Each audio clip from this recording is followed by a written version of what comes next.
بسم اللہ الرحمن الرحیم۔ السلام علیکم دوستو، آج ہماری ویڈیو کا عنوان ہے وقت ایک سا نہیں رہتا۔ بہت دور کہیں ایک باغ کے قریب 3 دوست رہتے تھے۔ وہ اکثر باغ کی باڑ میں بیٹھے نظر آتے۔ باڑ کے ساتھ ہی ایک بڑا تالاب بھی تھا۔ جب سورج کی شعاعیں درخت کے پتوں اور پانی پر چمک رہی ہوتی اور تیز ہوا سائے سائے کر رہی ہوتی تو کچھ دور ایک درخت پر رہنے والا الو اڑ کر باڑ پر آ جاتا اور زور سے آواز نکالتا۔ اس وقت تالاب کے پانی میں لہریں پیدا ہوتی اور ایک بڑا سا مینڈک اپنا سر نکال کر دیکھتا، پھر وہ بھی تیرتا ہوا پانی سے باہر نکل آتا۔ پھر وہ باڑ کے پاس آ کر اچانک گٹ گٹ کی آواز آتی اور ایک موٹی سی کالے پروں والی مرغی باغ کے کسی کونے سے نمودار ہوتی اور اس محفل میں شریک ہو جاتی۔ تینوں ادھر ادھر کی باتیں کرتے اور اپنے اپنے دل کا حال سناتے۔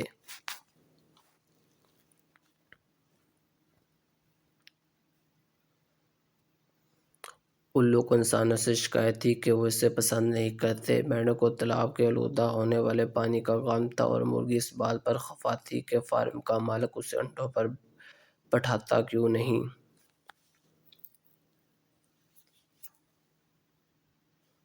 ایک دن تینوں اس طرح باتیں کر رہے تھے کہ ان میں ایک دلچسپ بحث چھڑ گئی۔ الو اور مینڈک کا خیال تھا کہ کسی بھی انسان کے لیے اپنے حالات کو بدلنا بہت مشکل کام ہے، جبکہ مرغی کا کہنا تھا کہ اگر کوشش کی جائے تو حالات بدل سکتے ہیں۔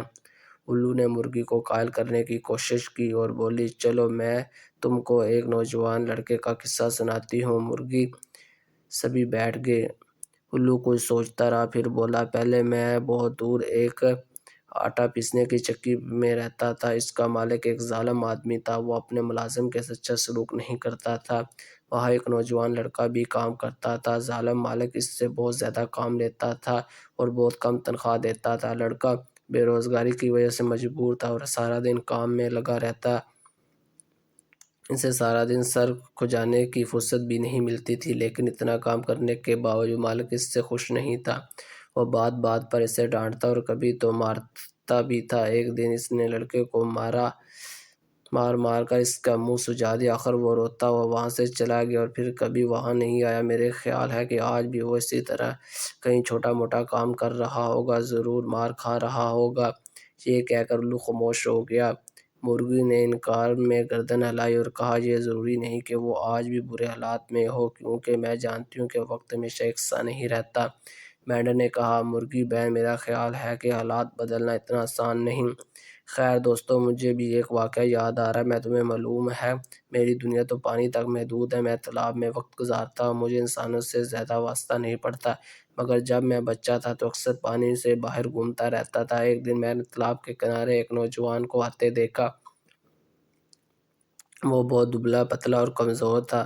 میں نے اسے دیکھ کر ڈر گیا، لیکن اس نے مجھ پر دھیان نہیں دیا۔ وہ پانی میں ڈور ڈال کر بیٹھا رہا۔ سارا دن وہ شکار کے انتظار میں بیٹھا رہا، مگر اس کے ہاتھ صرف ایک دو چھوٹی مچھلیاں آئیں، پھر وہ روانہ ہو گیا۔ ایسا لگتا ہے کہ وہ روزگار اور اپنے حالات سے پریشان ہے، اس لیے مچھلیاں شکار کر کے اپنا پیٹ پال رہا تھا۔ وہ سارا دن تالاب کے کنارے گزارتا، لیکن اس سے محنت کا بہت کم صلہ ملتا، کیونکہ پانی آلودہ ہونے کی وجہ سے مچھلیاں کم آتی۔ ایک دن تو حد ہی ہوگی، وہ بیچارہ سارا دن پانی میں ڈور ڈال کر بیٹھا، لیکن ایک بھی مچھلی اس کے ڈور میں نہیں پھنسی۔ آخر وہ مایوسی سے اٹھا اور تھیلے پانی میں چھوٹی مچھلیاں تلاش کرنے لگا۔ میں وہیں تھا، غلطی سے اس نے مجھے پکڑ لیا۔ مجھے لگا اب میری آخری وقت آ گیا ہے، لیکن جب اس نے مجھے غور سے دیکھا تو فوراً چھوڑ دیا اور مایوسی سے قدم اٹھائے وہاں سے چلا گیا۔ اس دن کے بعد وہ پھر کبھی وہاں نہیں آیا۔ میرا خیال ہے وہ لڑکا آج بھی در در کی ٹھوکریں کھا رہا ہوگا۔ یہ کہہ کر مینڈک خاموش ہو گیا۔ مرغی نے حیرانی سے اس کی طرف دیکھا۔ تم دونوں عجیب باتیں کر رہے ہو، ضروری تو نہیں کہ اگر آغاز برا ہو تو انجام بھی خراب ہو۔ سنو، میں تمہیں ایک نوجوان لڑکے کے بارے میں بتاتا ہوں۔ میں جس فارم میں رہتی ہوں وہاں بہت سارے مرغے مرغیاں ہیں۔ فارم کے مالک کو ان کی دیکھ بھال کے لیے ایک ملازم کی ضرورت تھی۔ ایک دن اس کے پاس ایک لڑکا آیا۔ وہ بہت پریشان تھا اور ملازمت تلاش کر رہا تھا۔ مالک نے اس سے بات کی اور اسے ملازمت دے دی۔ لڑکا محنت سے کام کرنے لگا اور نہ کام چور تھا اور نہ انڈے چوری کرتا تھا۔ اپنا کام بہت ہی سمجھداری سے کرتا تھا۔ کئی مہینے گزر گئے، مالک نے اس کی محنت کا دیکھتے ہوئے اس کی تنخواہ بڑھا دی۔ مالک نے اس کے آنے کے بعد یہ محسوس کیا تھا کہ اس کا فارم ترقی کر رہا ہے۔ اس بات کو 2 سال ہو گئے ہیں۔ آج وہ نوجوان فارم کا مینیجر ہے، اچھی تنخواہ ملتی ہے۔ مالک نے رہنے کے لیے اسے فارم پر گھر بھی دے دیا ہے اور لڑکے نے اپنی ماں کو بھی اپنے پاس بلا لیا ہے۔ یہ کہہ کر مرغی خاموش ہو گئی۔ وہ تیزی سے کچھ سوچ رہی تھی، پھر بولی، ارے کہیں وہی لڑکا تو نہیں جس کا تم دونوں نے ذکر کیا؟ الو بولا، ناممکن، وہ کوئی دوسرا لڑکا ہوگا، بہت مشکل ہے، وہ تو نہ جانے اب کہاں ہوگا۔ مینڈک نے کہا۔ مرغی سوچتے ہوئے بولی، میرا دل کہہ رہا ہے کہ وہی لڑکا ہے، کیا تم مجھے اس کا حلیہ بتا سکتے ہو؟ الو نے کہا، وہ دبلا پتلا بالکل کمزور لڑکا تھا، اس کے گال پر بڑا مسا بھی تھا۔ مینڈک نے اپنے بڑے بڑے آنکھیں حیرت سے ہلاتے ہوئے کہا، میں نے جو تالاب کے کنارے لڑکا دیکھا تھا وہ بھی دبلا پتلا تھا، اس کے گال پر بھی مسا تھا۔ مرغی نے گردن ہلائی اور بولی، چلو ذرا میرے ساتھ فارم تک چلو۔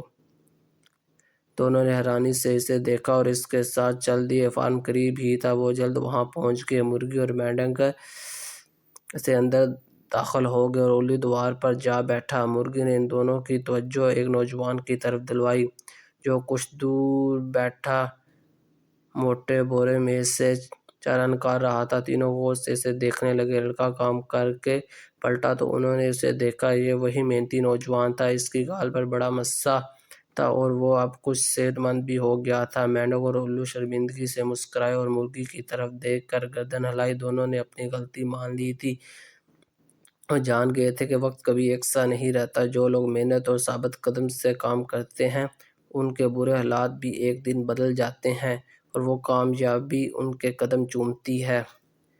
یہ ویڈیو آپ کو کیسی لگی؟ مزید ایسی ویڈیو کے لیے ہمارے چینل کو سبسکرائب کریں۔ شکریہ۔